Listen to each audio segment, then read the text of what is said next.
All right. And welcome to Open League Genesis Umamusume tournament. Tomo, how are you doing? Great. How are you doing, Saya? It's been a bit of a long day. We're finally getting ready for the top 27, over 70 entrants. Finally, cut down to this, and I think our first match is already getting ready. Awesome. What a grueling bracket run for people to go through. Congratulations to everyone who's made it this far. And I don't know about you, but I am super excited to see what Umas people are bringing into the finals of this open league. Yeah, there's been quite a variety. I think the format capping at A rank has lended itself to creative strategies, especially within the limits, right? We see a lot of ways to limit ranking where it comes to limiting the amount of skills, limiting what skills you take, not taking skills that are too rating efficient. But here, the rule set, a bit of a rinder here. I think the biggest departure for a lot of spectators compared to Umamusume competitions of the past is that switching Umas is allowed between races. It is triple blind pick. Yeah, quite the switch up here. Definitely, if you think some people are going to go for a more debuffer lobby and then you prepare some debuffers or vice versa, there's a lot of strategy in play, especially within the open league that I think will make these matches very tight and interesting to see. But we have some great prizes for those who survive until the very end.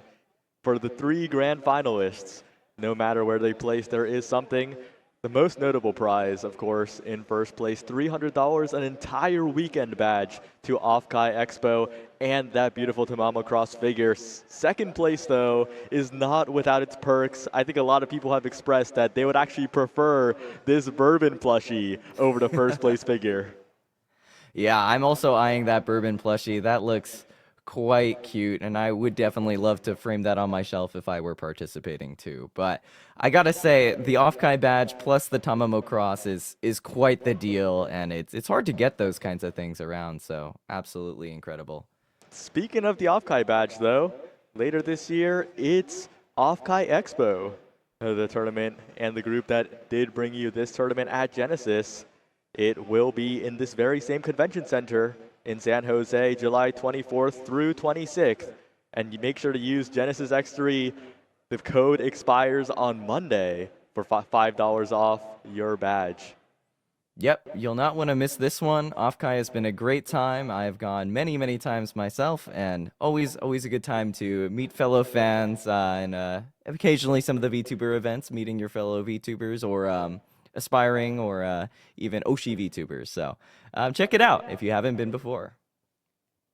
Yeah, and right now, a bit of an overview for the bracket. Top 27 is a number that might be unfamiliar to those who are familiar with brackets otherwise. And the answer lies in that powers of 3 power Umamusume. It is not 2 players per match, it is 3, so everything becomes a little weird. Yeah, I remember when I first heard it was top 27. I had to do some mental math to wrap my head around that one. But nonetheless, it will be an exciting matchup we'll see here at the finals. And actually, those are some familiar faces. Sitting on the right here is Tempest, one of the organizers of a pre-Genesis local event, and also quite a strong player themselves. Exciting. Wow, I didn't realize there were pre-events going on, pre-gaming. Basically running some room matches. Very cool. Very cool. There's been some very scary Right. strategies, but oh, Seems like we have our Umas here, or maybe Phil with the Atrium Grimoire here.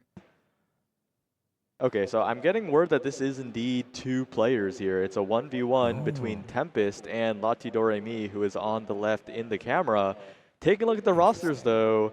What Umas catch your eye? Well, we're seeing a lot of fronts here, even in the CPUs, which will definitely make things interesting as they compete with each other, though I don't think we can really count in the CPUs as much of a threat. It's looking like mostly front and late combination here. Nice nature. I'm a little bit curious if that that B plus nice nature there is indeed a debuffer, so that can be quite the risky matchup for anyone who's understammed and around or below that 600 range. Very interesting. Also seeing the groundwork maybe to get an early lead or to get a good spark. So lots of dangerous stuff built in here with that nice nature for sure. Yeah, and taking a look at the other Umas, if we scroll down a little bit, I think that Maruzensky, the summer Maruzensky from Tempest, that might be who I want to take a look at real quick before the race starts. Yeah, looking pretty strong. That double circle number 2 fave definitely could be a contender here in this race. Also seeing the Saiyan Sky, which is, ooh, wow, okay. We're going for lower speed, but more wit. Interesting there. Definitely with the mile S and also the long S. So very strong all around, very well built out. Yeah, and it looks like we're good to head into the race now, but we did talk about this a little before we went live, right? The theoretical lower speed, but mile S to try and make up for it, because as a lot of people might not know, rating exponentially gets higher the higher stat you are. Yeah.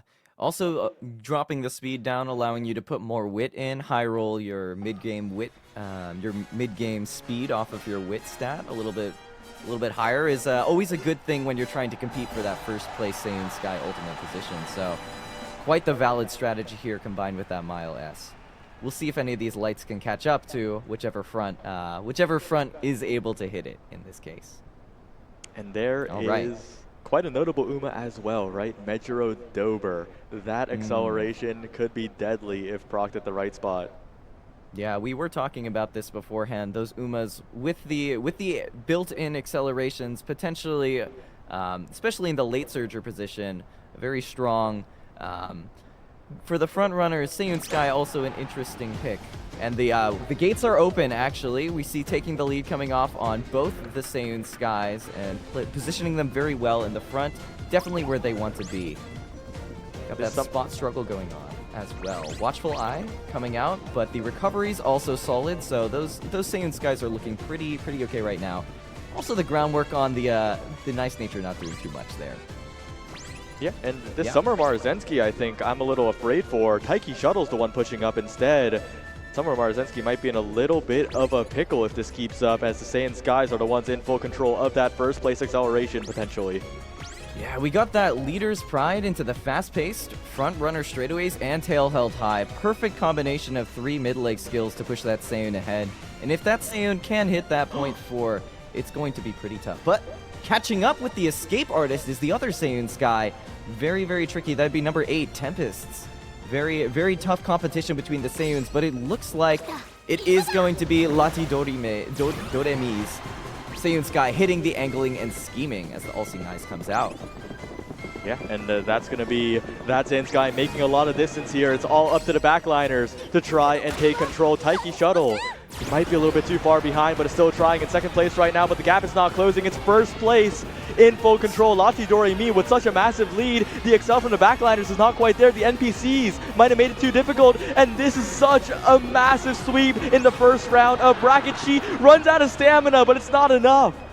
Holy cow, talk about a clean finish on that Saiyan Sky. Uncontested point for acceleration. It's just so strong in these kinds of matchups, and you really got to hand it to that triple skill proc early on, lending the perfect clean ending right there. Incredible. What a ridiculous chain of mid-game skills. We were talking about maybe dropping some mid-game, but we saw the value of skills right here. And again, another Uma who has not max speed. That is how you stay under that rating barrier. Oh yeah, and look at that. We have so much mid-leg packed in here. Fast pace, shifting gears, Professor Curvature, corners, straightaways, leader's pride, tail held high, all of them comboing well, but keeping right under that rating limit to secure a clean win. And it just looks so fun to build around the A-rank cap, right? If you're normally looking at Open League, that cap is so low. You're like, oh, I have to make my Uma so bad. I have to nerf them intentionally. I have to quit the career. I have to make them lose a career goal to try and create an Open League Uma. These A-rank Umas are looking kind of awesome. Yeah, quite the interesting build. I mean, part of me also wonders, I haven't been checking too closely on the builds, but whether people go Unity versus URA actually to fly under that radar is actually something I am very curious how most of the players have been building these, if we can take a look actually here. Yeah, can we check the career info tab and scroll down? Yeah. So this one looks like it is still in the Unity range. Interesting, just to maybe squeeze out some extra skills makes a lot of sense. Definitely throwing that in there. This one is also Unity, so it seems like Unity is the popular choice across most players. Let's see what we got here on the Taiki shuttle. Yep, another Unity. Very, very interesting. But all in all, it does make sense, you know. Maybe you just try to fly under the radar by flubbing a few Unity races, and that maybe sets you up for a lower stat ceiling also.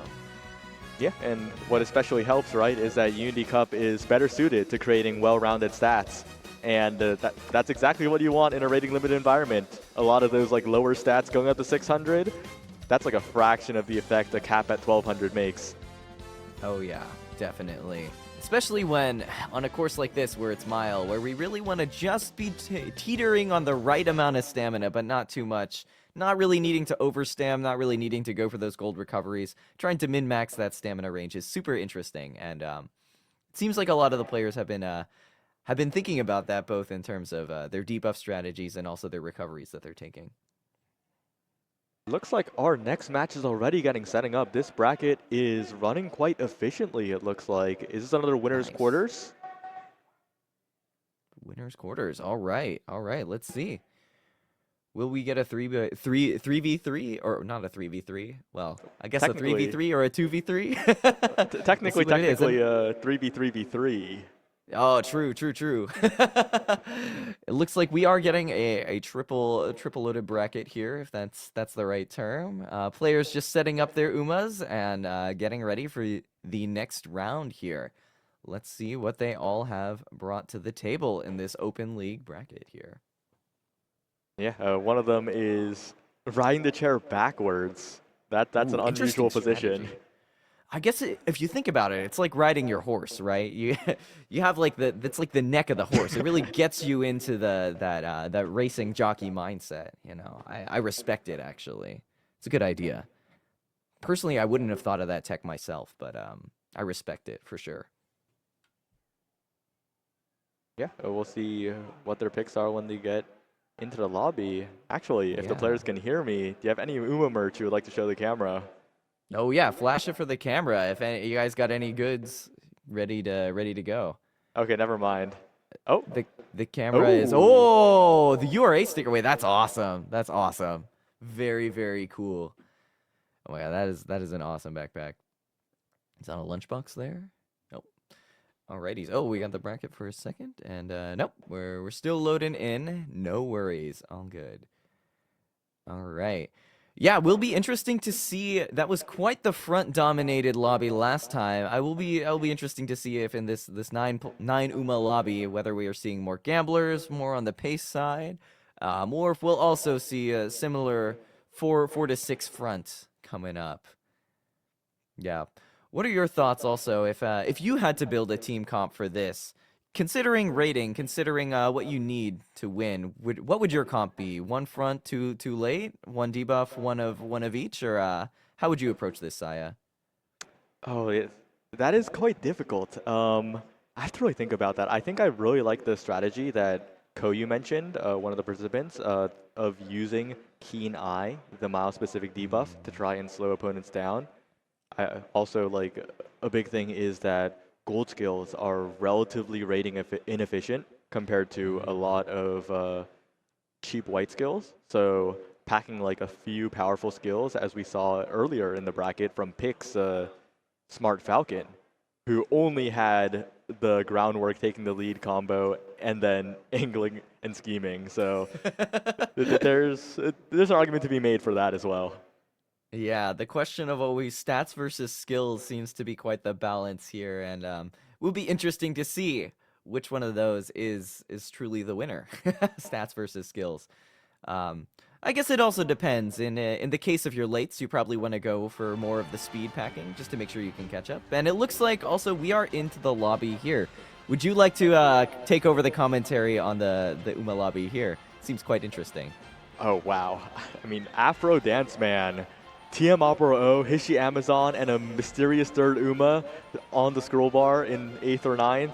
Agnes Tachyon, I mean, can we see the Hishi Amazon? That is not an Uma that sees enough play. Wow. Also, no front lobby, so this is going to be a lucky pacer angle. Very interesting here. Wow. Afro Dance Man has joined the battle between stats and skills on the side of the skills, not the stats. Look at those stats, Wow. and then look at that massive skill menu. Holy cow, what is that? 8 mid leg plus 3. Oh, I guess filling in some skills with some stats with the greens. Very interesting strategy there. Definitely seems like it'll be good on the stamina profile, but very cool. Can we take a look? Was that a King Halo I saw? Ooh, that is a King Halo at the very top. Wow. Can we take a look at that really quick before we jump in? Ah, definitely more on the stat side, but wow, look at that. Holy cow. Oh, Swinging Maestro, solid. Was this Hacking? made? Sorry, go ahead. Was this made in URA? Can we check career info? Okay, it was Unity Cup. Okay, it had no stopping me. My bad. I should have known. You never know. Could be the Yukino Bijin wit card. That's true. That's true. You never know. I guess for some more hardcore players, if a coconut can opener is what you need to open coconuts, then Yukino Bijin is the best card when you need no stopping me and you're not playing Unity Cup. It's true.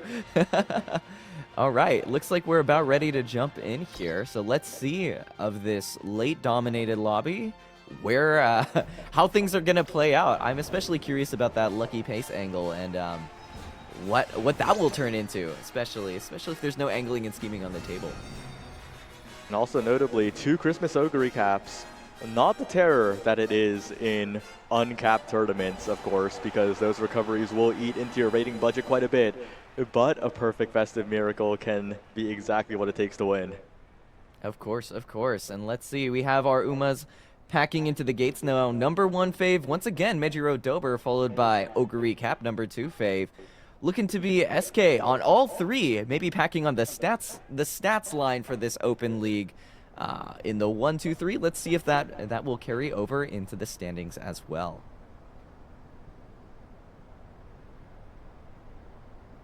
All right.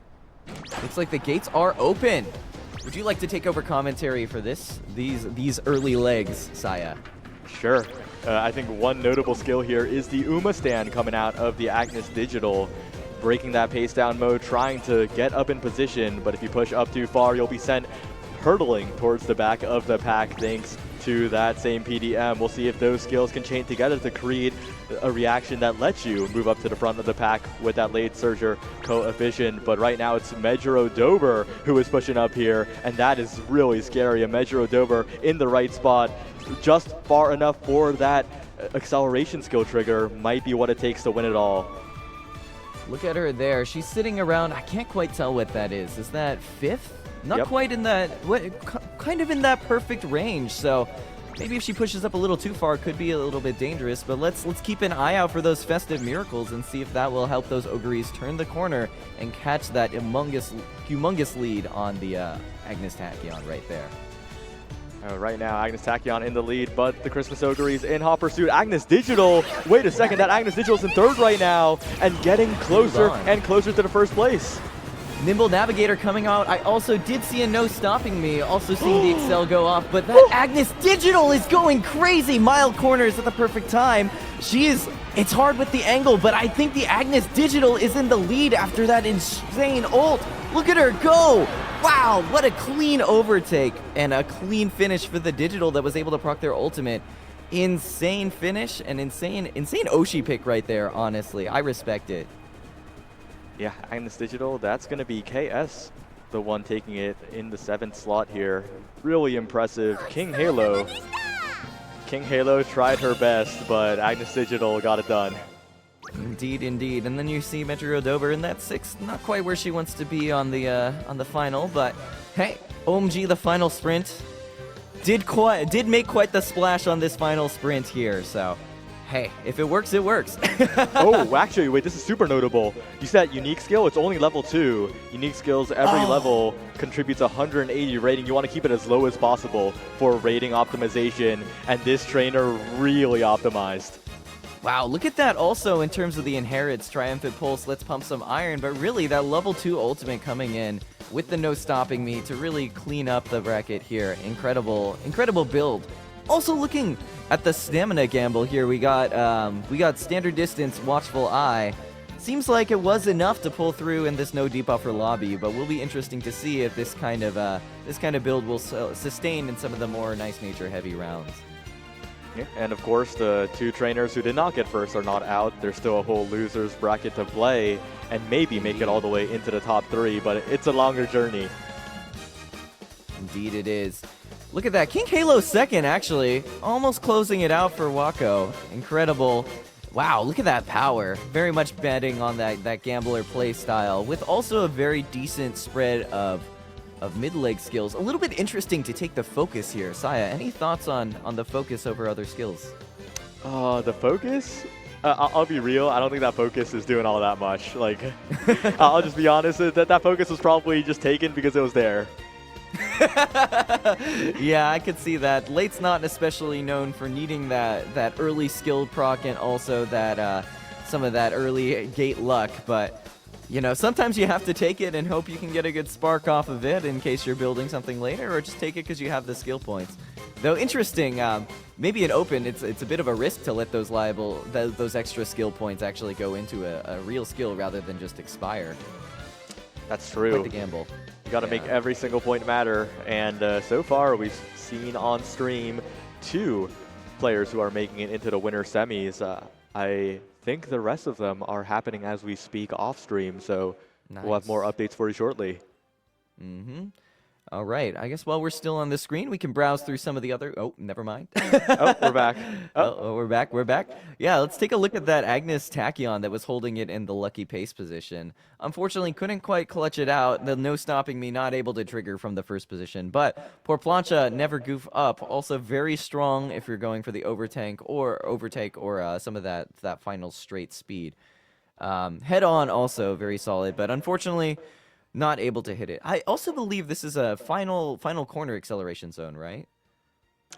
Yes, it definitely is, which explains a lot of angling and scheming we're seeing, right? The most reliable acceleration skill when there is a final corner. And I think another thing notable about this Uma is that it is a degenerate gambler. I mean, rushing Gale, no stopping me, like, I know who you are. That rushing gale, correct me if I'm wrong, is that for like an early acceleration in the early zone if you're going for a lucky pace, or is that what's your thinking there, Saya? No, it's really hoping that it procs at the right moment to make sure that you win combined with other excels. Oh, that is the max gambling. Wow. For a final corner excel zone, that is quite the gambling pick. So I respect it, honestly. I see that. Well, you win some, you lose some. That's how Umamusume rolls. Excited to see what this next bracket will hold. All right. Any other thoughts from that last race? Unfortunately, didn't get to see the Hishi Amazon do her thing, but indeed. Quite the turnout of the late and pace lobbies. So, yeah, excited to see, honestly, if people will bring more of that pace, just gamble on the uniques and try to hit on those excels and speed carryovers, or if we'll continue to see some more front-dominated lobbies as we enter some of the later rounds. Yeah, I think it really depends on the player, right? There's a lot of different, like, I guess, mindsets on how you approach Umamusume as a game. And oh my god, this lobby is ridiculous. I'm seeing 2 people I recognize in real life. One of them is Koyu and the other is Terumi. And those 2 players are some of the most decorated in online play. Wow. I'm not much of a follower of the online play, but let's take a look at their Umas here. I see immediately the front Daiwa Scarlet, always a strong pick. Also, that nice nature, potentially a debuffer or maybe an ace. I don't know. We'll have to take a look. Yeah, double nature lobby. This one, ooh, interesting. This seems like a hybrid of sorts. Both keen eye, all-seeing eyes, and then boom, all in on the stats mile S and the competitive acceleration ults to really try to hit if you hit. Yeah, I mean, this Awesome. Uma is scary, right? That keen eye debuff specifically, if we click on that, that debuff is so important because it just slows you down so much. Yeah, that's terrifying, especially for anything trying to hit that mid-leg speed and pull ahead. Being able to secure the lead for your Umas that are fighting for the front or whatever position they need is very important. Let's take a look at that other nature and see if we're dealing with another debuffer or a similar hybrid type strategy. Ooh. Ah.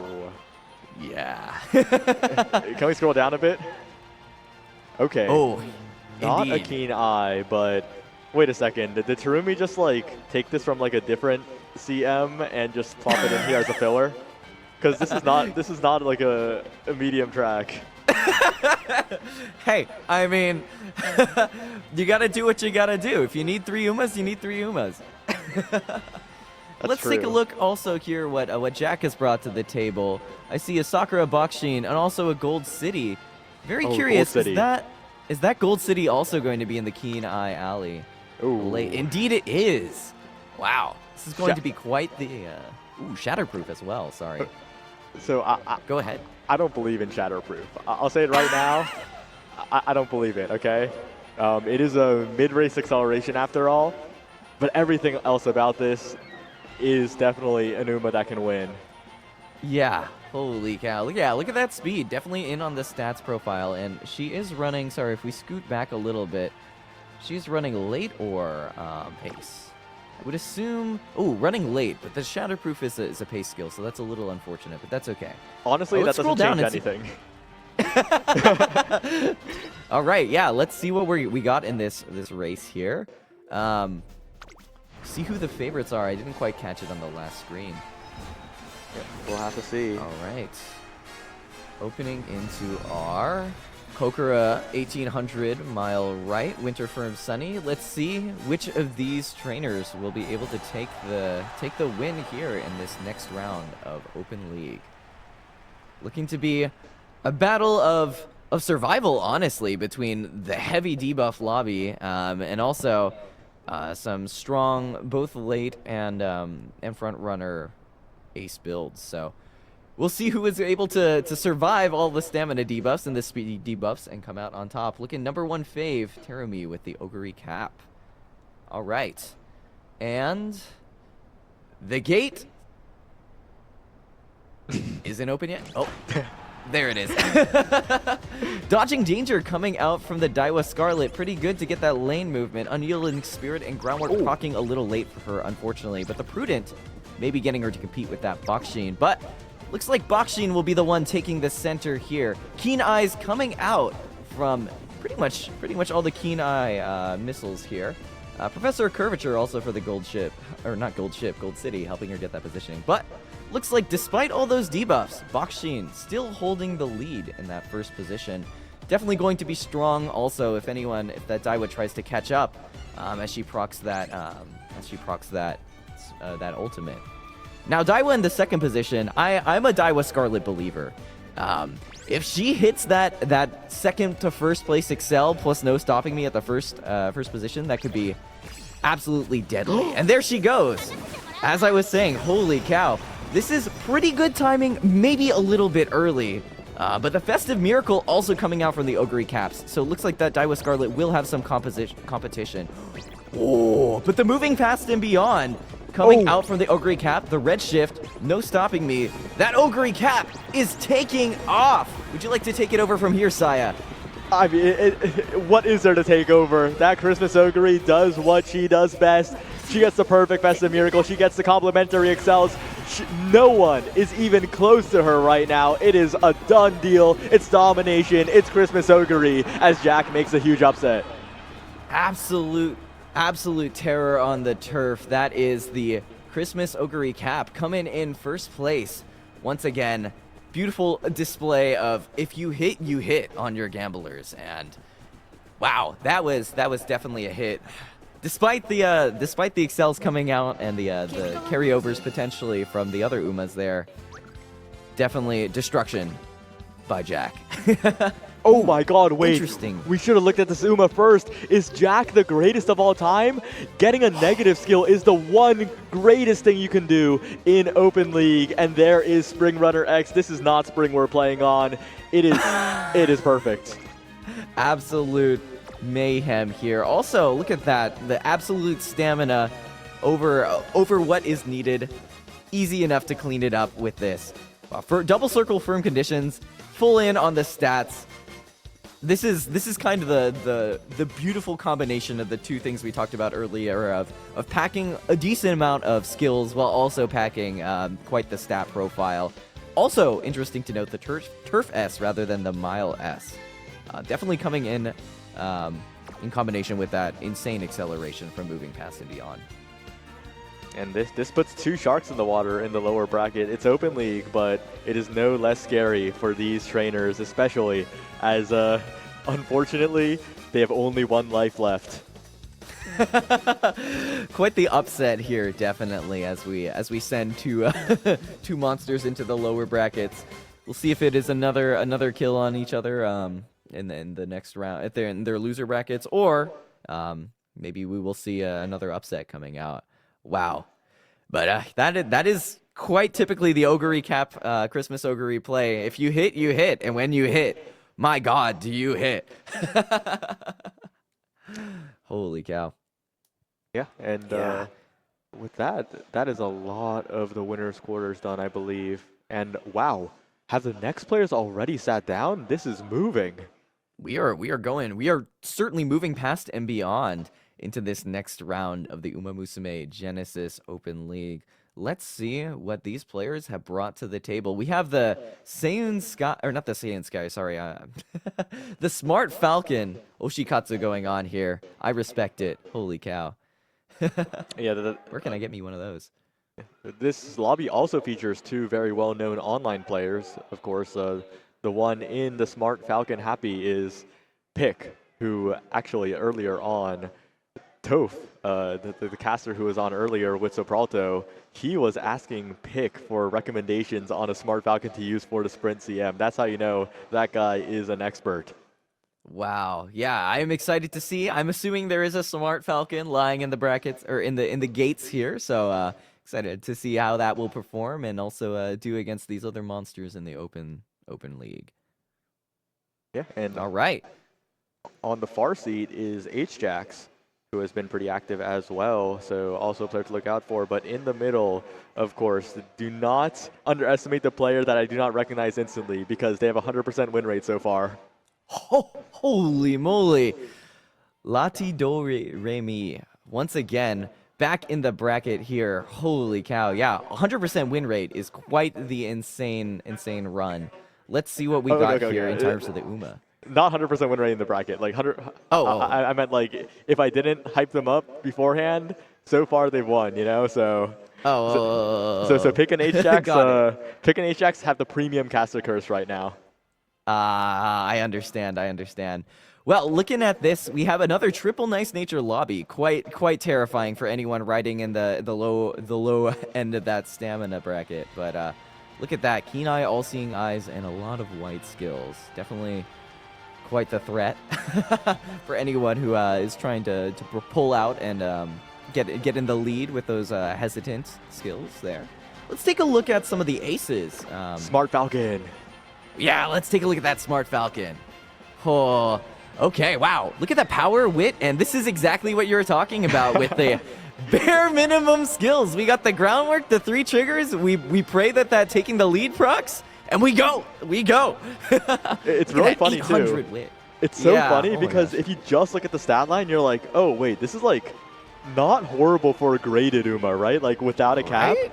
And then you look at the skills and you're like, oh, that's where all the rating vanished. That's so funny. Yeah, look at that wit and power. That could wreck some havoc in the graded league, but Turf S as well. Definitely banking on that early start with taking the lead, some good initial acceleration, and then following up with some very strong mid-leg speed off the wit alone, and hopefully closing it out with that sparkly stardom in combination with angling and scheming. Let's take a look at some of the other aces we got on the board right now. We also have the Saiyan Sky, which we, I believe, saw earlier here in the brackets. Yep, look at that, taking the lead. This is the mid-leg monster of the tournament that we saw in our first round of casting. That's really Quite funny the too. threat. It's really funny because Saiyan Sky is known for needing to compensate for lack of mid-leg, right? Because her unique is pure excel. So she is taking a lot of it here. And then Smart Falcon's the polar opposite, taking that angling, scheming, and nothing else. But we'll have to see in the race itself how it turns out. Yep, definitely looks like that. And it looks like it is mostly going to be a front lobby with some Ogre, but let's scroll down a little bit to see those last two, maybe? Ah, okay. Two more. Yeah, we got front and late. So we are banking on that Dober to potentially hit if it gets in front of the Natures. And everything else is a battle for the front. All right, we're heading right into the race here. These players are in winner semis, importantly, not just winners quarters. If they win here, they are in that winners finals, and they have a shot at total victory from the winner's side. And that's what we want. That Mihono Bourbon plushie could be yours, or the Tamamo Cross. You think the winner's gonna opt for wanting the bourbon plushie instead of the figure? Are you allowed to? Can you trade down? We'll see. We'll see. We will see. All right. Medjiro Dober with the #1 fave seems to be a popular #1, and that Smart Falcon in the #2. Definitely a threat, especially from the stat perspective. All right, and we are into the gates. Uma's ready and set.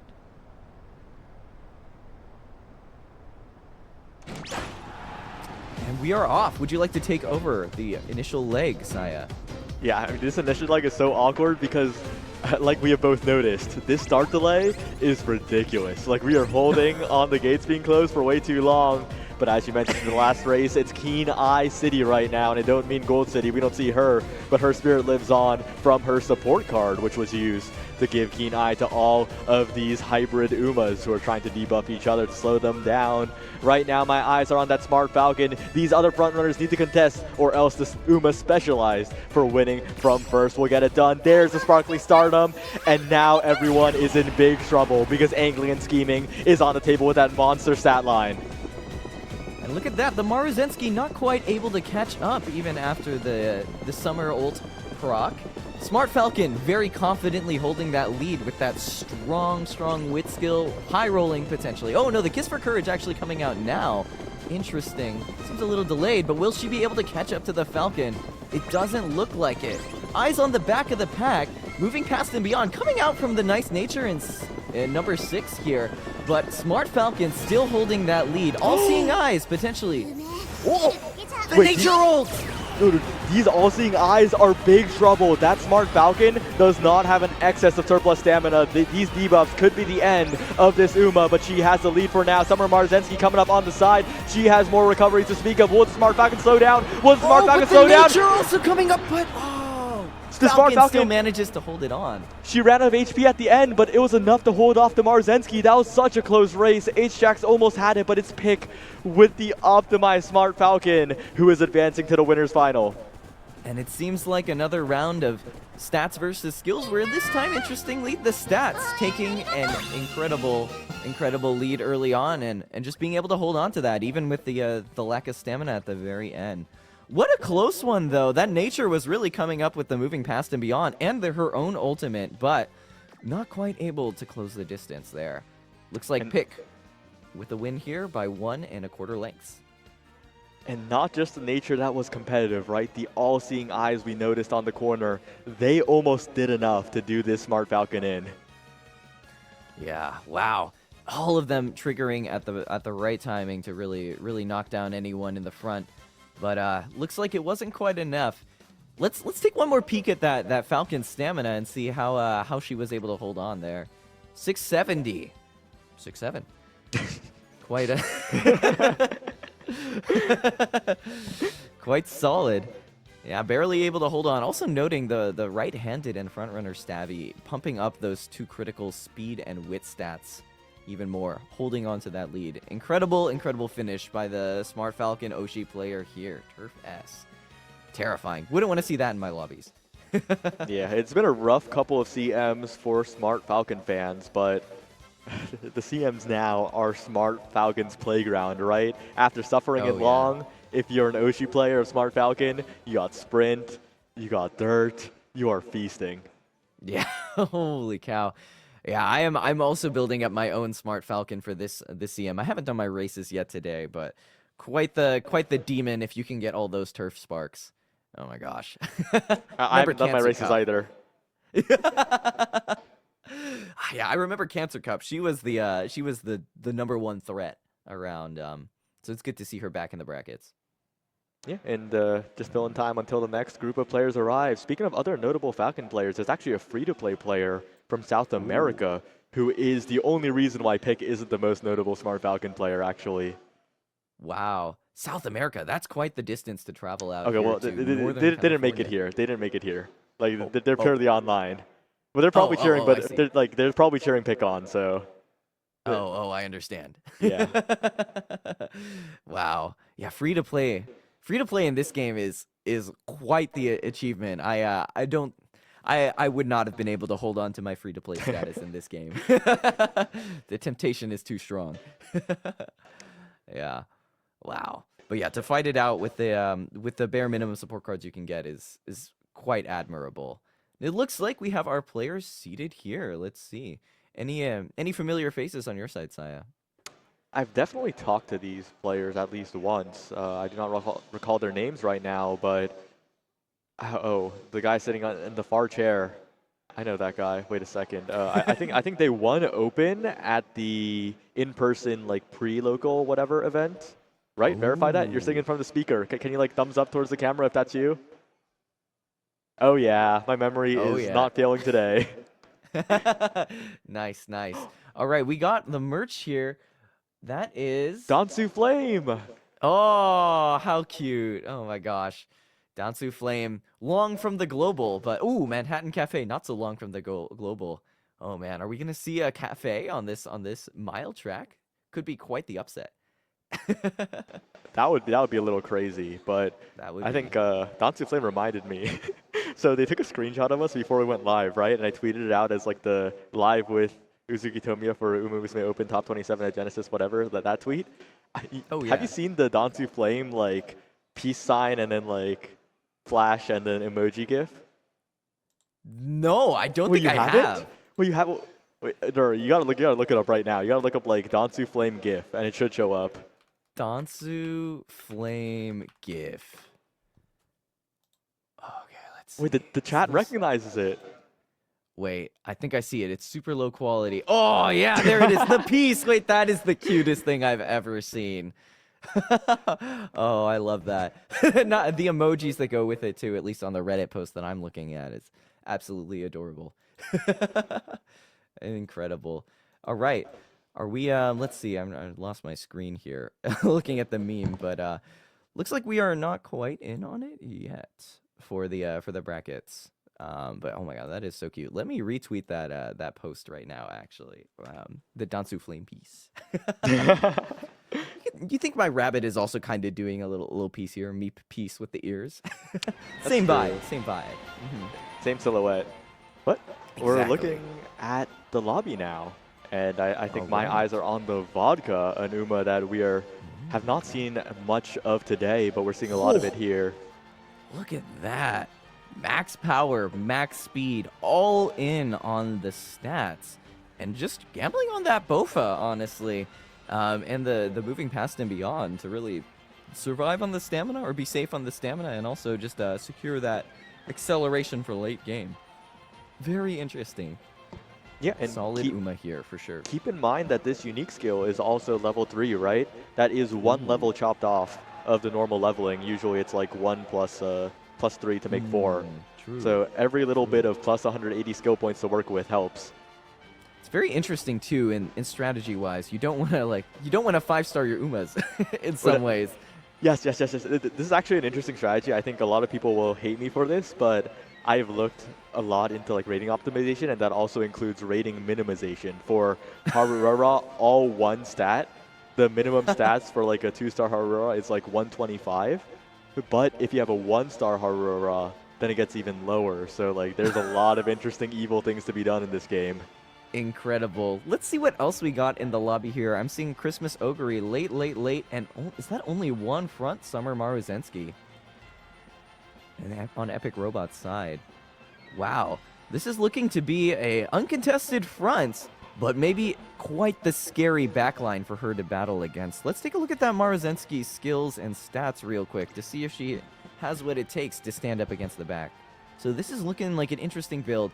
Definitely going for the no stopping me, no groundwork, and no taking the lead, but preying on that Kiss for Courage, angling and scheming, and no stopping me to trigger at the right time. But with a front only, or one front only lobby, it might be tricky to get that no stopping me off.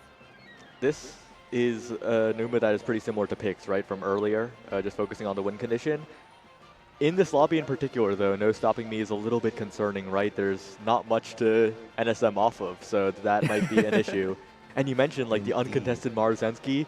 That is also a little bit scary because front runners work best together. If they are alone, they do not like pace up each other. They do not work together. So cooperation is important, guys. Yeah.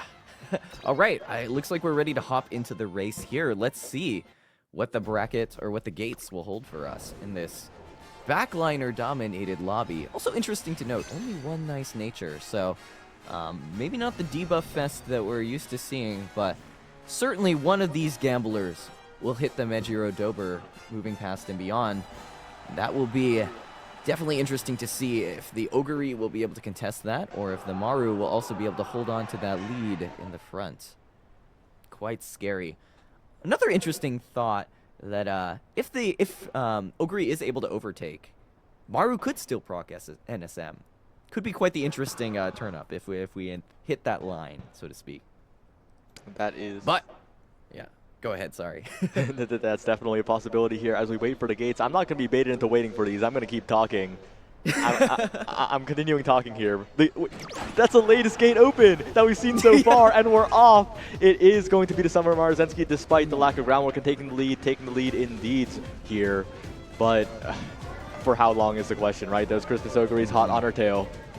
Oh, yeah. The Bofa notably coming out quite early for Vodka. Unfortunately, not going to be the strongest recovery in this sense, but in a no-nature lobby, potentially enough to hold on. Maru still holding on to the front, but those two Ogres, Hydrate coming out, quite hot on her tail. We will see if she will be able to hold on. That Dober pushing up quite far ahead with the Professor of Curvature coming out. Maybe a little bit too much mid-leg. Maybe even putting her out of her own ultimate range there. We will see. Wow, she is really pushing up actually into that pace chaser zone. We are out of the position keep, so potentially a little dangerous. Festive Miracle though coming out here for the Ogre, pushing her into quite the good zone, but maybe a little bit early for speed carryover. Hard to say. Summer Maruzensky also notably holding onto that lead with her own Kiss for Courage. Uh-oh, but it's looking dangerous for the Summer Maruzensky here, angling and scheming proc, but it's actually the Christmas Ogre overtaking really early here. That's a lot of excels from the Vodka, who's rocketing forward as well, but that Christmas Ogre is in control of the lead for now. Summer Maruzensky already fading away, and the other Christmas Ogre cap, the Vodka, they're all contesting for first place here. Cut and drive. Is this actually going to matter for the first time? A cutscene in the final moments, but no, that's the Vodka that's slightly behind, but she's overtaking Vodka from the last moments. Cut and drive. It's enough. Vodka defeats the Christmas Ogres. That's insane! That late Surger speed modifier on the final leg actually coming in clutch on top of the cut and drive, allowing her to overtake those Ogres that procced so much excel right at the start of the final leg. Wow, incredible. Well done, Vodka. First place. Wow, that's scary. Congratulations to Brune here with the, whew, look at that. Full gamble Vodka. We don't care about mid leg at all. We are going straight for the neck. If we hit, we hit. And I respect it. Yeah, might as well, right? The win conditions make or break. Umamusume is not a game about survival. It is a game about getting first place. And that is nowhere more evident than in a bracket where to move on in winners, to move on in losers, you have to get that first place spot. Indeed, indeed it is. And if you hit, you hit. That is Umamusume and how it goes. Crazy to see, and great to see, honestly, the late surger gambling coming in. Always a welcome sight. And wow, I'm still so shocked by that cut and drive. What a close finish. Look at that. Only by a neck, and then the next Ogre is only half a length behind. This might be the closest we've seen so far in the finishes that we've casted, at least, Saya. Yeah, and we're also seeing the benefit of not running Christmas Ogre, right? As amazing as that Uma is in a rating limited environment, you have to take so many recovery skills, spend so much of your budget that the full gambler just has more ceiling than you. Also quite interesting, trading off the speed on a pace chaser when you're battling those max speed, high power late surgers. You're really taking, you're really giving them an extra leg up if they do hit those acceleration skills, and it looks like that's exactly what happened here, even with the strong lead length from that Christmas Miracle. Not quite enough to hold on as the Vodka comes tunneling in from behind. Yeah. And what made that even more special, right, is that we've seen a lot of cut and drive in the final leg, right? It's usually from a Vodka who is too far behind to do anything, and but this was the first time that I've ever seen cut and drive at the last moment lead to a win, so I think that was something special. Yeah, that's so funny. Honestly, I remember seeing so many Vodkas popping that cut and drive, and it's like, they're in like 4th place. It's not happening. So great to see it actually close it out. Also notably, yeah, modifying that speed that is already higher with that skill is quite important to close the distance on Umas that are already running a little bit slower. So final leg speed skills not always considered the strongest ultimates on an Uma, but when it matters and when they come in when it matters sometimes, and that's all that matters. Yeah. All right, and it looks like the next group of players is filing in. I believe this is the final winner semis of the 3. There are 3 winner semis, of course. It's in powers of 3. Everything is a little weird. There's 2 losers finals, which is probably the weirdest thing for people who are familiar with traditional brackets. Yeah, this will definitely be interesting. So we have our players seated now. Looks like they're doing some quick discussion right before the match. Will be interesting to see what these players will bring to the table in this final round of semis here. Man, we'll see if this is going to be another one of those front-dominated or late, or maybe a mixture of both. One thing I haven't seen much of is no gold ship, at least on my side for casting.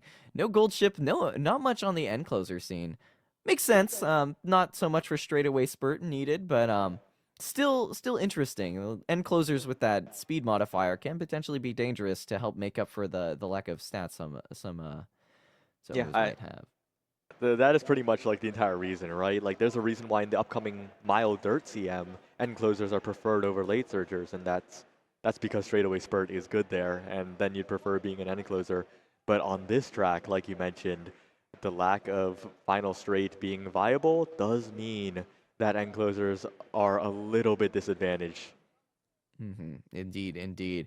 And now with so many options for late surgers, we're really seeing them take the center stage with that prime gambler position. Gold ship finally gets a break. Gold ship and Mile. Yeah, I don't know about that one.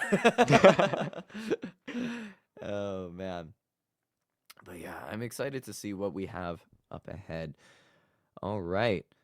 Looking like maybe we're still waiting on things on this side. I don't have a good view of the venue, Saya, but maybe you can take a peek and see. I'm looking at them, and it looks like the data entry is happening, so we should be getting ready to go any second now. Yeah, quite exciting. Yeah. Any picks for like an Uma you want to see win the finals? If you had to choose either an Oshi pick or from what you've seen, what would you like to see on this Kokura 1800? From what I've seen, I think that I would like Vodka to get a win here, because Vodka, although she has been picked a lot in a mile tracks, a lot in the late surger position, like I do not recall her getting any big wins at all. I think she's overshadowed a lot, ironically, by Daiwa Scarlet in that sense, in terms of like actual like competitions that people run. Oh yeah, I understand. As a Daiwa Scarlet main, maybe I'll bet on the opposite side of the gamut. I would like to see a Daiwa Scarlet take it, but looks like this is going to be no Daiwa, but a Vodka in the lobby on the side of Jack. Let's take a look at some of these Umas. Anything catch your eye immediately? Oh, Saya? that Machikane Fukutaru catches my eye instantly. Shout out Jesu. Shout out all the Fuku fans out there. Shout out that one person who runs like a Fuku account that like posts like their Fuku. Like it's like roleplay, but they're like pondering the. And anyway, but this Uma is awesome. That's crazy. I didn't catch what position it is, but that is, I mean, it's partially debuff, partially going for it. So hey, if that moving past and beyond hits, it hits. What can you say? I don't know if we'll Let's see see. victory in this Uma's future, but it's definitely a possibility out of the many. But what are some other contenders we'd be taking a look at? I'm also seeing that TM Opera O. Maybe if we scroll down a little bit. Yeah, there we are on the side of Kaidu. Wow, very interesting. We got the Redshift. This seems like it's going for a more of a late kind of build, and I respect it. Holy cow, Swinging Maestro. Yeah, it's solid all around in terms of both the stamina and skills and stats really. So we'll see if this is going to take the lead. Also notably, right-handed and Winter Runner, so quite the high speed on this TM Opera O.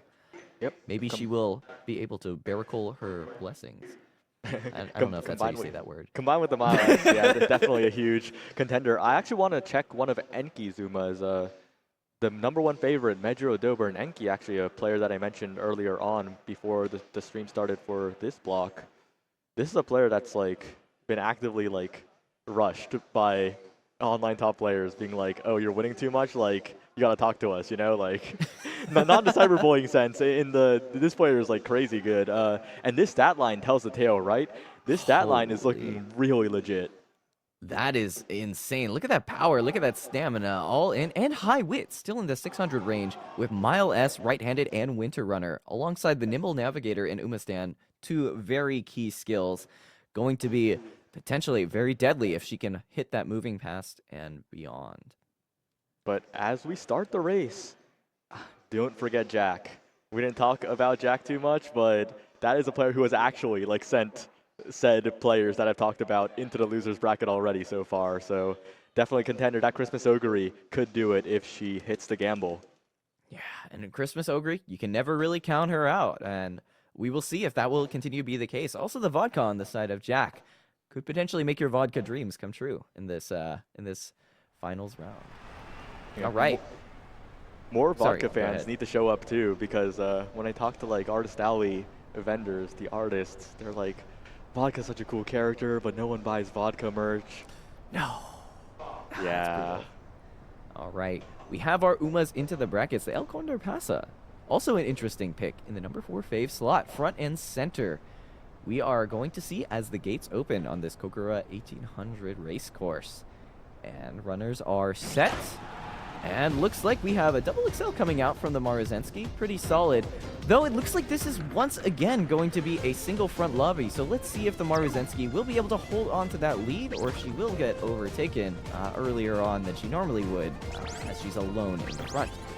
Now, we have a lot of skills coming up for the side of Team Opera. Oh, the trick rear, definitely an interesting gambit to go for with the ability to lower the stamina in the lobby and add in some extra white debuff skills. So, can never really count it out. This is looking pretty skewed at the moment as we start to exit our position keep here. Maruzensky in the top, those two pace chasers dueling it out. Team Opera O fighting, not necessarily with skills, but maybe with pure wit alone. She's actually pushing up and looks like she's going to catch up to that Summer Maruzensky pretty soon. Gorman coming up. Coming out of the Ogre Cap, are we going to see a festive miracle as the Kiss for Courage comes out from the side of Enki? Looks like maybe we are not going to see that festive miracle, and the Excel on the side of Maruzensky maybe is going to help her close it out. Not seeing any late surgers start to take the lead. The Redshift coming out from the TM Opera O.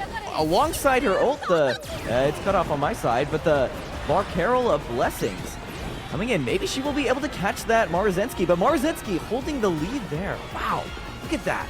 Keep it real. Okay. Sorry, Saya. Maybe the race is already closed out, but it's looking pretty close. Wow. And in the end, sorry, I totally, I kind of went off and didn't give you the chance to cast there, but Maruzensky closes it out once again.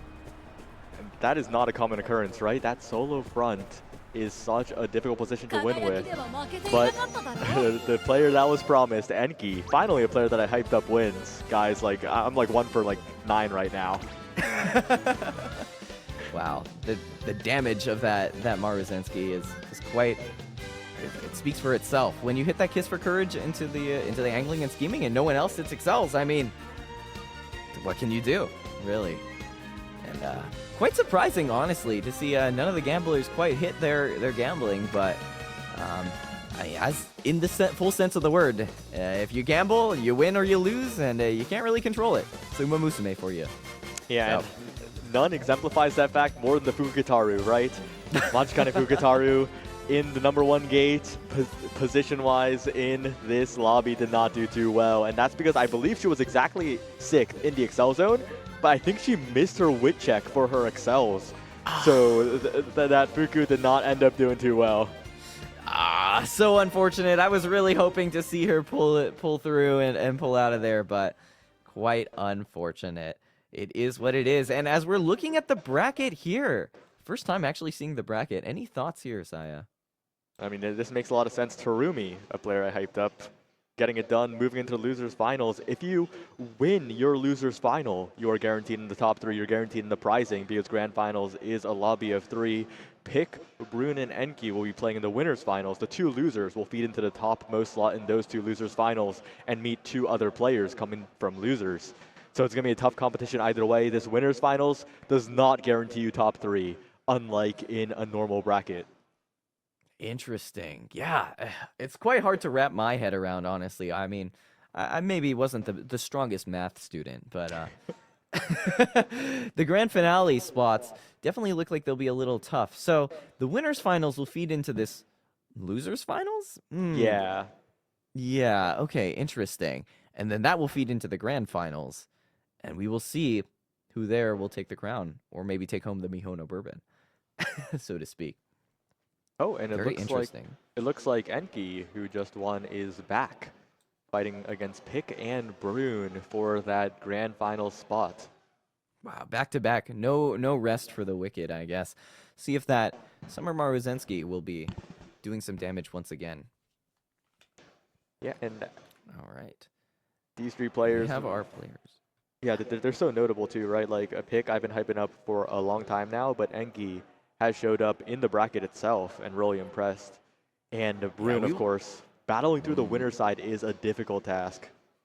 Definitely. It's unlike a normal tournament where maybe in your Swiss rounds, you know, your opponents are more controlled by how many wins they have in the sense of skill and maybe building. I come from more TCG, so it's a little interesting to see.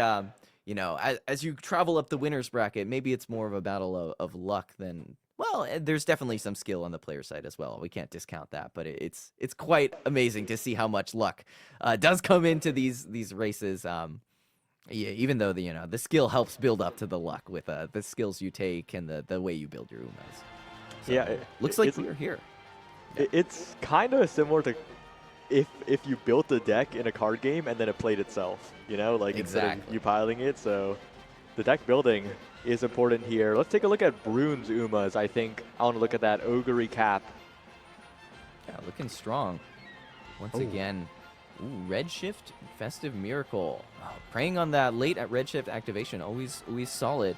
And very heavy on the recoveries and solid on the wit. So looking like very much a contender. Also with the head on for that Pace Chaser coveted Festive Miracle Speed Carryover Excel hybrid win con.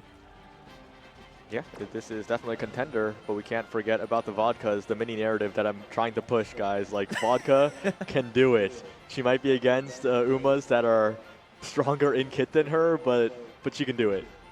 You can always believe, and believing sometimes is half the battle. It's what we all hope for when we send our Oshis into combat. I mean, into races. Also looking like a very low on the nice nature side, so maybe not too much of a scare on the stamina side for all these Umas in. And we can never discount that Smart Falcon in this lobby. Fighting against the Maruzensky might be tough, but we will see which of these 2 fronts will take that coveted angling and scheming point position. That's actually really notable because they're 2 fronts that are going to pace each other up. but it's a massive battle there for that first slot. Like, whoever gets it will be in prime position to win the entire thing. Exactly, and it will be very interesting to see those ults pretty much identical. Maybe Maru a little bit more scary, but you know, if Maru is able to shut off Smart Falcon early, she won't get the chance. But vice versa, if Falcon's in first, Maru still has the chance to proc her ult. So maybe Maru favored in this matchup a little bit, but again, we can't discount those insane stats on that Smart Falcon. If she high rolls that wit, mid leg speed could be quite dangerous for her. We're seeing the Dobers load in right now. Okay, I was scared. If it Dober was 3 fest. Dobers, that would be really funny. Quite the popular pick, yet we haven't seen too many Dober wins, actually, which is, if you get, it's a gamble, Uma, but still, quite interesting to note. And we are loaded into the gate, Saya. Take it away. And we're off, taking the lead. Smart Falcon and that Summer Marzensky, we mentioned it. Those two are fighting a battle at the front. Of course, if the Gamblers in the back hit, they might get overtaken anyway. But the most reliable win condition in this entire lobby lies with the two of them. And right now, the one who is winning the battle is, it's too close to call. Like, I can't tell. But number 9, Smart Falcon, barely making it forward. And that's going to be a big advantage later in the overtake battle. Quite devastating right there for Marzensky. Losing that initial lead battle, also giving Smart Falcon the potential opportunity for a Sparkly Stardom to come out as she tries to overtake. So, will be quite the battle up in the front, but that Ogre Cap pushing up quite strong. Also notably, Dober, 6th position. Always scary to see her in that zone, while the Nice Nature maybe not debuffing the backliners too much here. Kiss for Courage coming out from the Marzensky, but also Sparkly Stardom to match. We'll see if that Smart Falcon will be able to hold the lead or if the Maru will be able to catch her in this sliver of the final leg. Oh, but this is speed carryover here. This is huge for the Smart Falcon, and this is Pix Dober as well, getting the moving past and beyond. The win conditions here, it's up to the Christmas Ogre to make a difference, but it's Pix Dober around the corner, wide swinging, but not swinging wide enough to take her out of contention. It's Smart Falcon in the lead now. It's all seeing eyes on the Christmas Ogre who has stamina to spare, but it's Smart Falcon still in the lead. Christmas Ogre won't be enough. It's Medjuro Dober on the outside. It's Christmas Ogre pushing up. It's Smart Falcon slowing down, but she has just enough speed, and it will be Pick with the legendary Smart Falcon with no mid-game skills. He'll do it again. That is incredible. Holy cow. That Smart Falcon, absolutely a monster. Just off the stats alone, able to hold on. Quite the upset. We see, even with the Dober, not quite enough, just with that speed carry over and angling and scheming combination. We also note that the Festive Miracle triggered almost frame perfect, I think, for speed carryover and Excel. Not quite enough. That Falcon is an absolute demon on the course, on the turf. Yeah, have you ever seen an Uma as circular as her? As circular as her? look at the head shape. It's like the perfect circle. It's the head, the hairs, the bangs or the sideburns, I guess, and the pigtails. It's honestly, that is something that's been sitting in the back of my mind as I play my Smart Falcon career. She is like round in the sense of just like her clothes design, her hair, her face, like everything about it screams circle. maybe double circle for number 1 fave to win. Yeah, and that puts Pick in a great position, guaranteed some of the prizing at the very least in that grand finals. Sitting pretty, the other two winners finalists will now drop to the losers finals, and Enki will be faced with Lati Doremi and Terumi, who we've seen Brune match up against 2 players who have not yet been determined. Certainly down, but not out of the count yet. We will see who will battle their way up against Pick's terrifying Smart Falcon. In some ways, I wish we had a win rate on that, because that is quite terrifying. It's so terrifying that we talked about it a little before, but Runaway, not an efficient skill, right? Especially if you're trying to optimize rating. It is too good for rating, in fact, that it pumps you up too much and lowers the pool of rating that you have to play with. But Runaway, indeed. Suzuka could have put a dent in that Smart Falcon. It wouldn't have killed it. The Smart Falcon is actually decently good at fighting against Runaway, but it would have at least contested that first spot. Indeed, yeah. Without that Runaway Suzuka on the table, these Cancer Cup type Umas are able to really battle it out, and it's a sight to see, both for the players and for the casters alike. So we are loading into our losers bracket finals. Losers 1 bracket finals here? Correct me, or is this losers 2? Correct me if I'm wrong. Well, they're interchangeable. I think this is losers 2 because I remember it being on the right in the bracket graphic and the left one was like unfilled. But what's important is that Enki is coming from winner's side here. We saw, unfortunately, did not finish first in the previous race, but has a shot again, a rematch against Pick if you win this race. But the two competitors here are just as hungry, maybe even more. It's Lottie Doremi and Terumi, who have been consistently good throughout the day. Yeah, I mean, it's been a long day of matches for all of these players. I'm sure they're tired. I'm sure the Umas are tired, but as they do their good luck fish bumps, you know, we'll see which of these trainers will come out on top. All right. Looks like we are loading in, and we have our lobby here once again. That's Symboli Rudolph from Enki. Hasn't seen too much action in the final leg yet, but could be coming in. Let's take a look. This looks like a very strong build in terms of skills.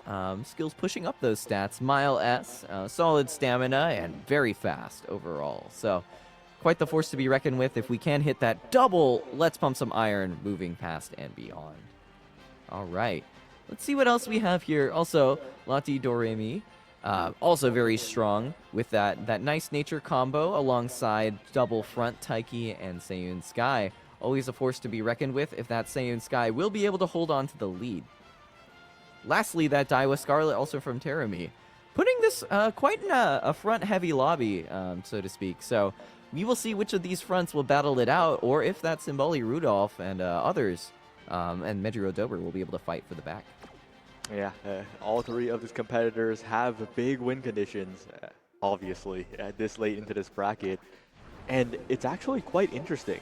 Building for wit and without wit, like the skill conditions matter, the skill activation chance matters, but this course is downhill-less, so wit is slightly less important in that mid-game. That is true. The downhill is something I didn't think of. Yeah, very... sometimes comes up, sometimes doesn't. But hey, you can never count it out unless it's not on the course. So, but still, that wit for positioning for front runners is still so critical, and will be interesting to see if it will be the wit warriors or the skill survivors that will battle it out for first place here. All right, loading into the gates, we have our shot on Mejiro Dober from Enki's side in gate number 6 as the runners take their marks. The gates are open, taking the lead coming out, and all those green skills triggering. Lead Surger straightaways also maybe coming in with double Uma stand. Maybe a little disastrous for Mejiro Dober if she has to get paced down, but it looks like she's safe for now as these front runners pace up the lobby. Spot Struggle also coming out, pushing Summer Maruzensky quite far ahead. Looks like this is going to be a tough one for Seiyun Sky to close the gap on. Maybe with some luck from her mid leg, she'll be able to push ahead.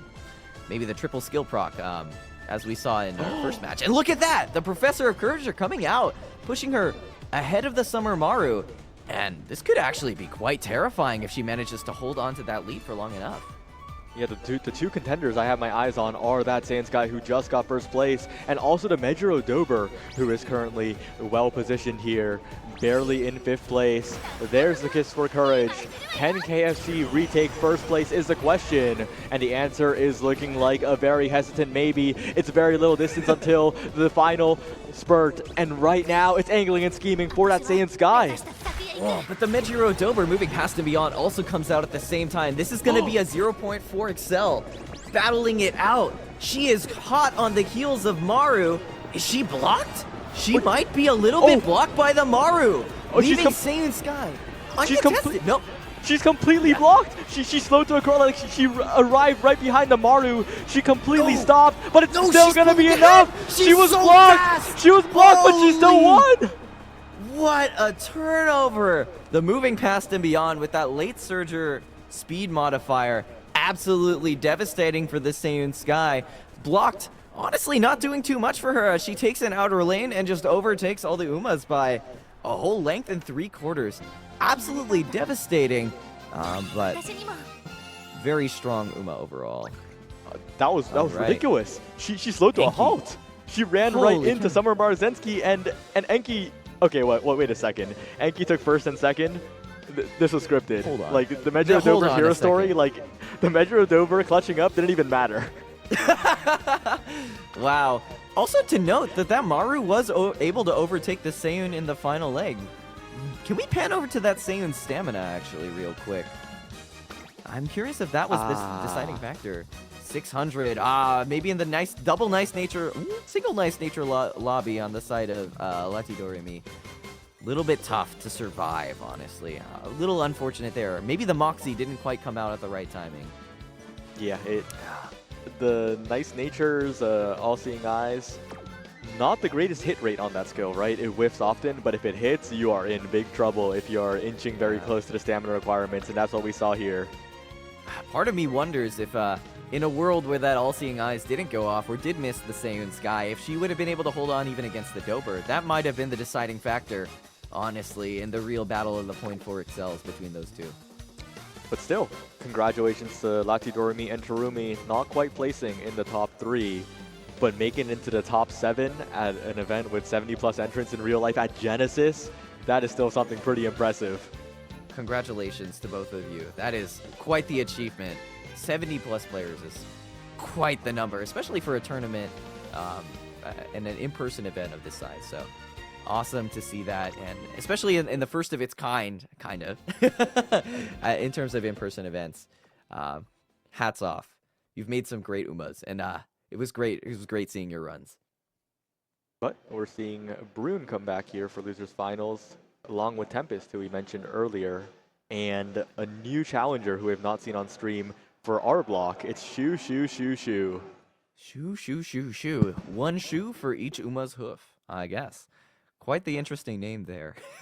Will be interesting to see what kind of strategies they will bring to the table, as we have seen the other two competitors, but not Shu times 4. Shu. I can't. Shu quadruple. You can't quite go with cubed, but Shu to the 4th power. All right, we are loading in here. Looks like all players are showing their screens to the team here, and we'll see how they load on in. And catching a glimpse of the Vodka Ogre Dober lineup here. Always solid, going for those later positions. I'm trying to squint from the screen if I can see. I think I see. Is that a Daiwa Scarlet? Little bit tough here to see with the iPad through the camera, but Yeah, will be interesting as we load in. Definitely not simple, but we'll be able to see very soon because the match has been prepped, so we should be loading in any second now. Yeah, What are I your suppose. expectations? Do you think that Brune will be able to defend and come back to grand finals, or will it be a new challenger?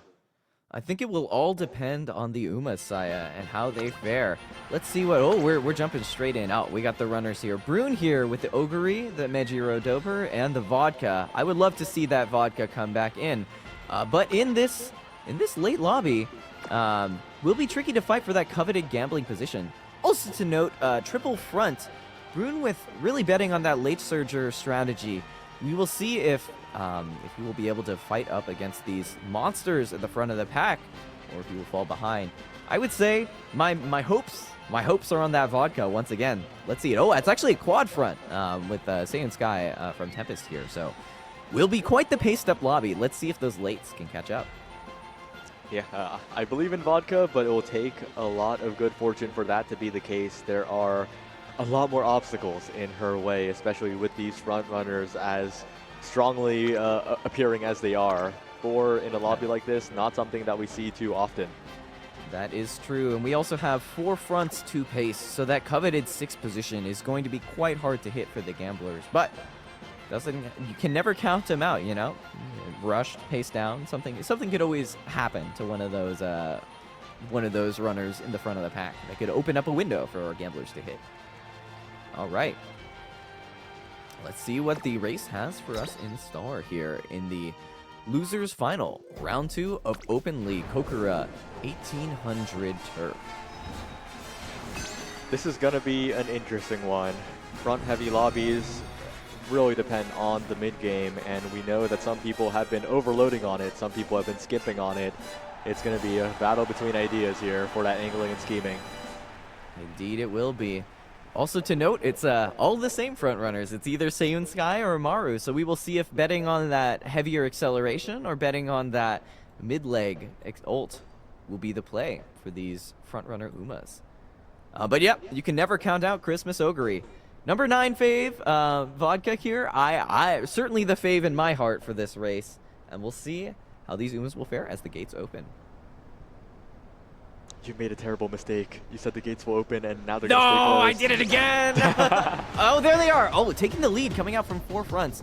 Quite the strong start from all of these front runners as they kind of leave the other rest of the pack behind. Mile Maven, Mile Maven, coming out from both of the Marus alongside Restless, positioning them quite well, and it looks like it will be Maru Zensky positioning towards the front in this race.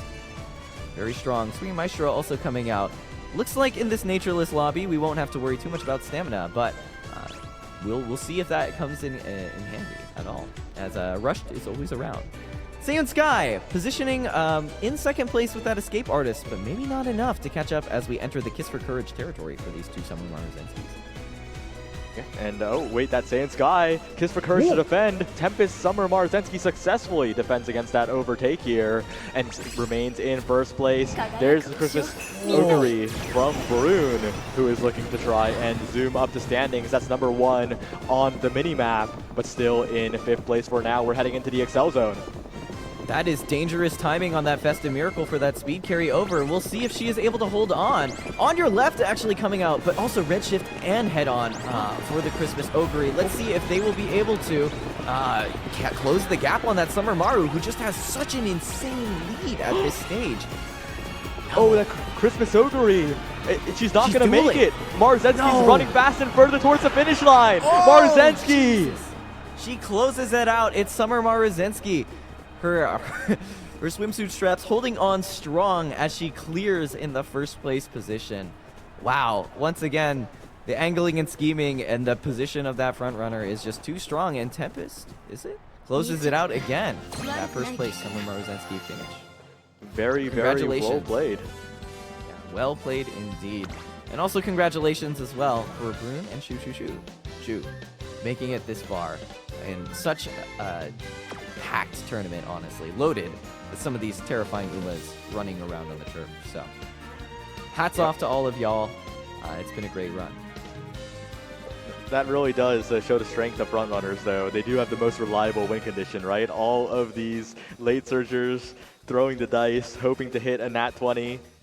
You know, but front runners, if you're first, you're first. Yeah, if you're first, you're first. We even saw that on your left coming out with really solid timing.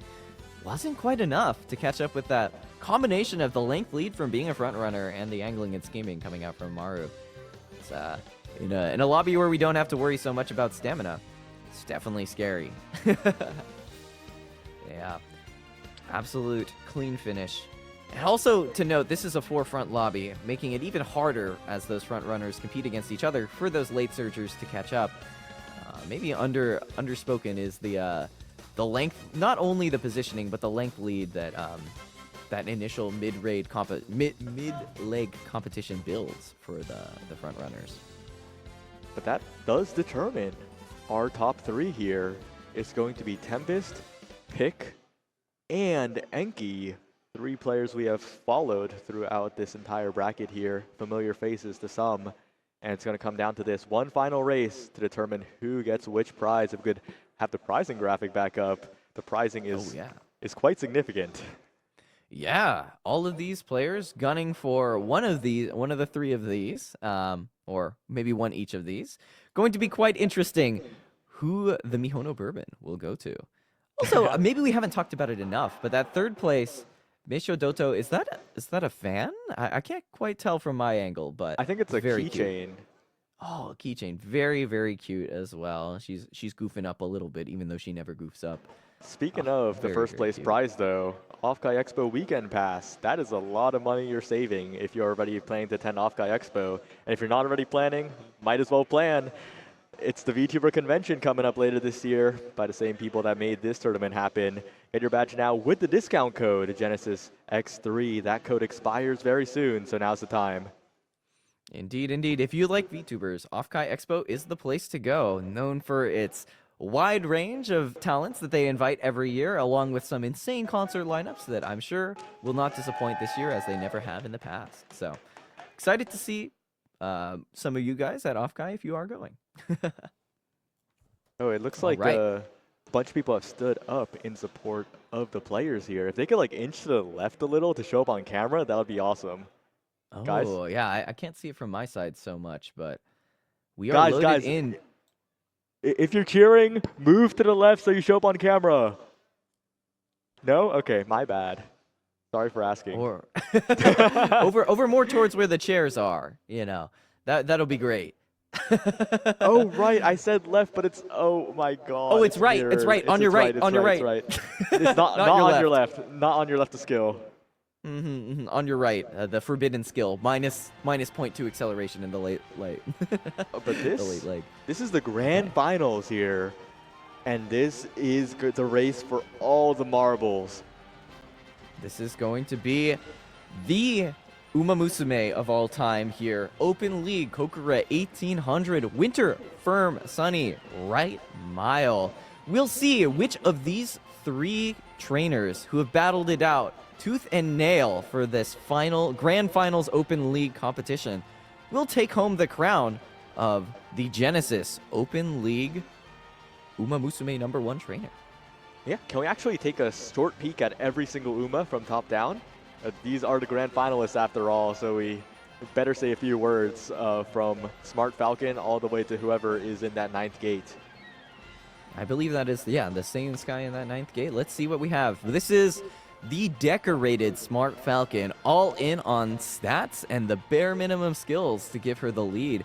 We will see. We have seen it many, many times already if she will be able to close it out, or if that lack of mid-leg will be the nail in her coffin for this grand final run. All right, next up is the Medro Dober, also one of Pixuma's, and this one is even more bare bones. If you've not seen this already, what are we doing? Well, the answer is winning, because Pick has made it through the winner side of the bracket to Grands, but this is crazy. That's absolutely hilarious. All-seeing eyes, keen eye. It's the all eyes on you, Medro Dober. She's looking respectfully with the double S. Quite the threat. And let's pop over to this Symboli Rudolph, who we haven't seen the action on just yet, but who knows? It could be her time to shine. The double excel ult will potentially be doing some damage with that insane amount of speed off of the right-handed Winter Runner and almost maxed Mile S Symboli Rudolph speed stat. Right, and the next up is the Medro Dober from Enki this time. Not as minimalist as Pix, of course, and does have a lot of those important skills. Yeah, the Uma stand notably giving her that good early positioning could be what makes the difference between this Medro Dober and the other, or could not. We will see. Let's take a look at the next Uma here. We have the hybrid Nice Nature coming out with the all-seeing eyes, the keen eye, all eyes on her. Looking to do some damage with that moving past and beyond and just a little further. Trying to close that gap as she chases Umas down in the final leg. We'll see if this will be enough to catch up to some of these dangerous fronts that we're coming up on.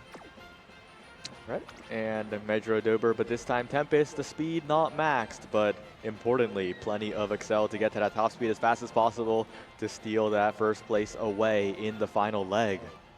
And look at that mid leg, fast and furious, Professor Curvature, straightaway depth, and mile corners. Quite the opposite take, also higher wit on the builds we've seen earlier. But if she hits, she hits. Let's pump some iron and moving past and beyond, not to be underestimated.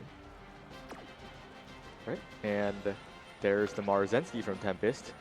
That is a very, very scary Uma, right? If you get that first place slot, and we'll be battling against Pick to try and do so. Yeah, look at that, 900 wit, very important with the front runner savvy coming in. Going to be quite the threat. Also, Speed Eater notably works on this track, so can help her secure that first place position once she grabs it if we get a lucky timing on that. Right. And right. Second to last. Another Summer Maruzensky, a little lower on the whip, but similar kind of theory also with taking the lead is what I'm noticing and picking up on here. Yeah, it really depends on getting that first place through the unique. Here's Tempest saying Sky, a very, very different Uma. This is all in on that mid leg to try and steal first place, but might even get outrun by the gambling backliner. So this is a scary Uma to have to depend on. Definitely, quite scary. But notably, that tail held high and those mid-leg combination skills will potentially be able to push her very far ahead if she can secure that first place position.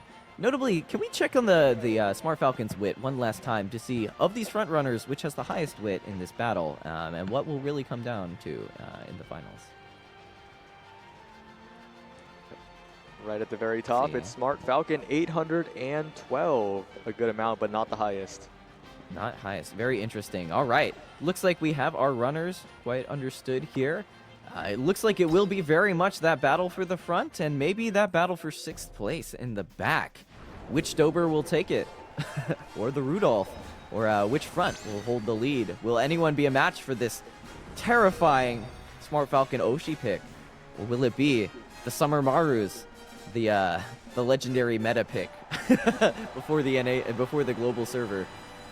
Who will take the lead? It's the final round of the Open Cup. All right, we have our Umas playing on the field. Summer Maru's career was derailed quite a bit, right, by that balance patch. Like, she's showing up here, she's trying to take revenge, but she was not the dominant Uma that was promised by those trying to look into the future. The global timeline has diverged. Smart Falcon is looking good. Will Pick be able to do it, or will it be Tempest, or will it be Enki? And we will find out as the runners set on their marks. Let's see, the gates open, taking the lead coming out from all of our fronts that have taken it. Quite the interesting initial excel here. We have Maruzensky actually taking that first position, potentially shutting down Smart Falcon as she struggles to fight back with that lower wit. We will see if she is able to touch that first position. She will be able to take the lead away temporarily.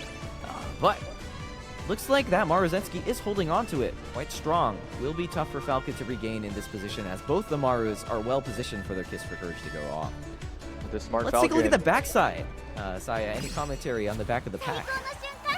Yeah, but wait a second. Forget about the back of the pack. That Sparkly Stardom activated barely was in that second place spot, but it's not looking like it's enough. It's the Summer Maru's keeping in first place. There's the wit check. There's the overtake check. The focus is all on the front, but the Kiss for Courage, Smart Falcon neutralized here, and it's going to be the backliners now who have to be Pick's last line of defense because that Smart Falcon is out of contention. She is not the hero for Pick.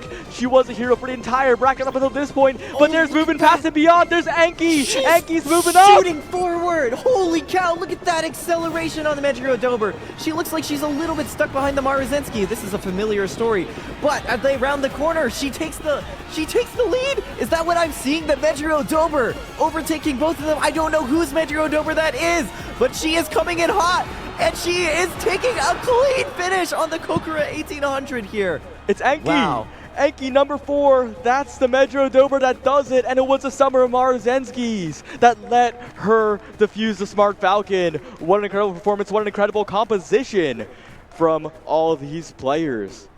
Wow, what a spectacular acceleration there. You could see as we hit that start of the final leg, the moving past and beyond shooting her forward, gaining that huge lead as the other fronts fall to the back. What an absolutely dominant win for Medjugorje Dober here from Enki. Well done, and congratulations to all 3 players in the final round of this Open League at Genesis. It is really, really difficult to get this far in an Umamusume tournament, and these 3 players, the final step taken by Enki here, and just a solid game plan all around, right? Noticed by all of the players for a reason on their journey to the top. And first place, the entire prize, very, very well done, and congratulations. Yes, congratulations on your OffKai Expo ticket, and as well as your Tamamo Cross figure. That thing is a monster.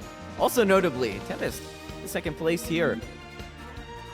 Soon to be a proud owner of the Mihono Bourbon plush. And lastly, Pick also with third place finish, but certainly quite the achievement here. That Smart Falcon will be remembered. Oh, I'm gonna see that in my dreams and my nightmares as I do my sprint runs. Congratulations as well. That is quite the take home on that. What is it? The Meisho Doto keychain. So Yeah. congratulations to all of our players, and thank you so much for joining us as well as what is this? The casting booth? Oh, it'll be the award ceremony in just a second here. I think they're setting up the camera for it over there. Perfect. We'll have to see how exactly it gets situated, but it should be just in a little bit. Wow, exciting. We'll see. Are the prizes there in person? I'm quite Yeah, they interested are. to see. Oh, The right. figure box is quite sizable. Bring out the Sorry bourbon. about that. Feedback. All right, we have our winners up here on the podium. Is what it looks like. Hi guys, Quinn here, TO for Umamusume Open League. Here's the prize ceremony. To third place. Here it goes. Here is pick.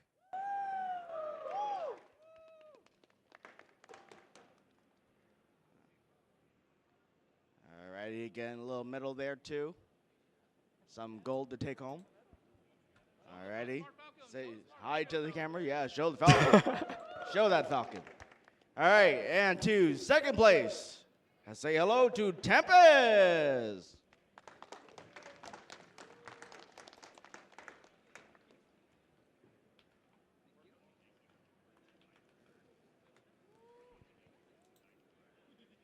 Yeah, another medal.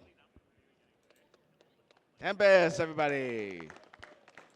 All right, and then first place, we're going to do the big one first before we move on to the special item. But for Enki, first place, Open League champion.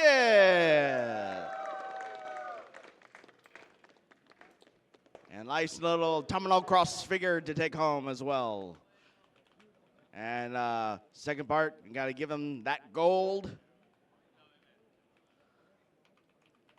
Yeah. And from Looseless himself. And designed by yours truly.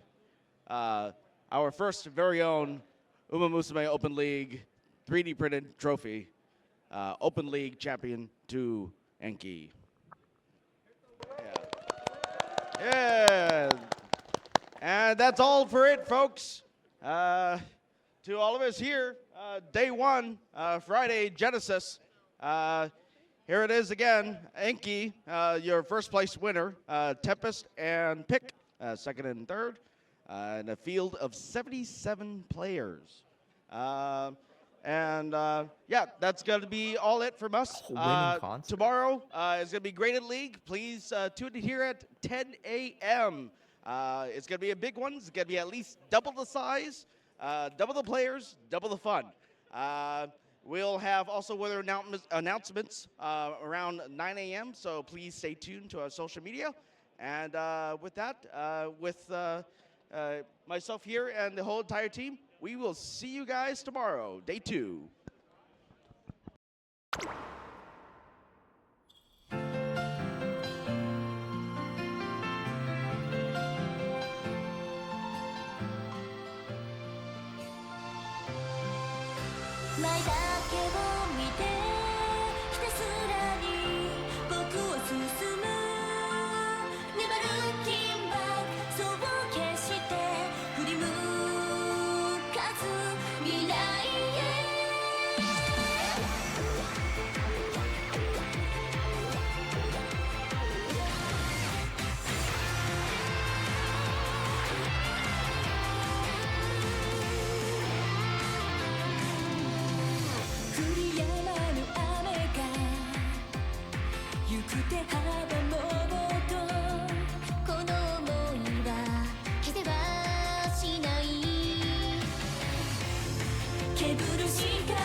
welcome back.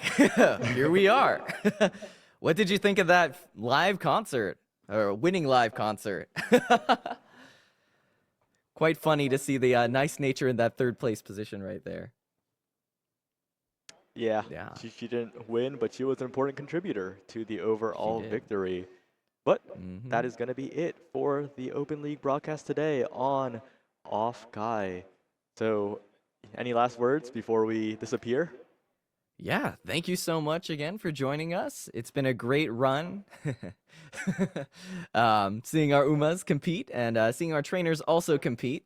I've been Uzuki Tomoya, your resident bunny rabbit VTuber here. Play Umamusume sometimes. And great time being here. Thank you so much for having me. And also thank you so much, Saya, for co-casting alongside me. Yeah, and with that, thanks everyone for watching, and we're going to sign off. See you tomorrow for Graded.